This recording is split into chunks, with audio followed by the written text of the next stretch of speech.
कि हम है किसान के बेटा, किसानी कईल काम हो, रामदास अनुरागी ये हमार नाम हो।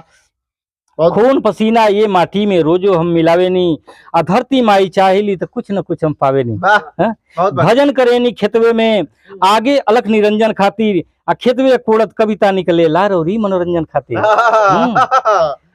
देखिए बरसात घाम सही पिठिया पर, बरसात घाम सही पिठिया पर, घमवे के जरावल चाम हो, रामदास अनुरागी जी ये हमार नाम हो।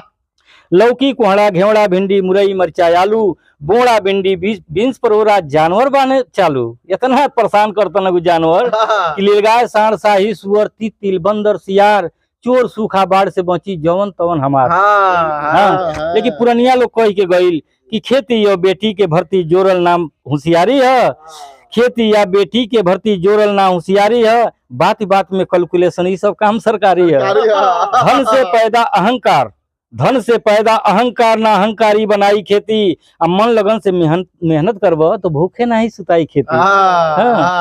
मकई बजड़ा गेहूं धान के बूझी काजू बादाम हो, रामदास अनुरागी जी ये हमार नाम हो। लिट्टी चोखा मुरई मरचा चटनी कबो नून मिलेला, छलदम द्वेष पाखंड झूठ से दूर रही सकून मिलेला। बड़ा आराम मिलेला। कहीं हम चाहनी नहीं कि कहीं हराम के खाए के मिली, के तलवा चटती के उससे झूठ बोलती। ये वजह से हम बड़ा विश्वास करनी खेती में कि हमरा कहीं जाए के नहीं के। यही से हम कहनी कि लिट्टी चोखा मुरई मरचा चटनी कबो नून मिलेला, छलदम द्वेष पाखंड झूठ से दूर रही सकून मिलेला। खेतवे में हथियार चलाई सीमा के जवान के जैसन, और जवान किसान तो हीरो हुए रहे नहीं इंसान के जैसन।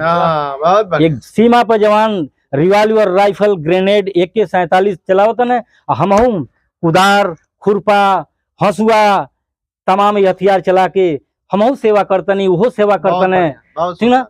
आ यही से हम उनसे जेठ ऐसे बानी कि हम केहू को नौकरी नहीं करब, देश के सेवा करतन तो नोट लेता न सरकार से, लेकिन हम नोट नहीं लेते, हम आजाद बानी, हम केहू को नौकर नहीं है। यही से लिखनी कि खेतवे में हथियार चलाई सीमा के जवान जैसन, और जवान किसान तो हीरो हुए रहे नहीं इंसान जैसन। और जे नासा के प्रचार करे वो हीरो ना शैतान है। जे नासा के प्रचार करे वो हीरो ना शैतान है। रामदास अनुरागी जी है हमारा नाम है।